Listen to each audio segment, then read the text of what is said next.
तर 24 तास वाट पाहू अन्यथा सरळ करू असा इशारा थेट दिलेला आहे संजय काकडे यांनी।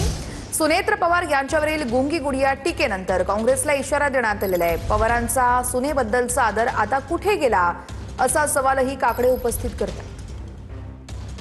आम्हाला आता आम्ही 24 तास पत्र मी काल पाठवले रात्री 10 वाजता। 24 तास आम्ही वाट पाहणार आहे। त्याच्यावरती अधिवेशन असते कारणाने पवारसाहेबांनी राहुल गांधी सभागृहात असतील। आज सभागृहातून बाहेर आल्यानंतर उद्या सकाळपर्यंत आम्ही वाट पाहू याची।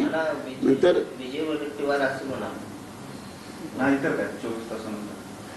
24 तासानंतर त्याची ॲक्शन घेतली जाईल ना। जिथे दोघं असतील तिथे आमचे कार्यकर्ते जाऊन त्यांना बरोबर सरळ करतील।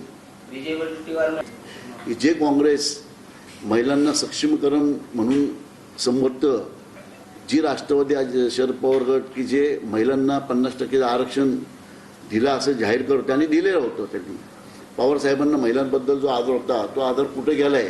त्यातली त्यात त्यांची स्वतःची सुनेबद्दलचा आदर कुठे गेला हे माझ्या लक्षात अजूनही येत नाही।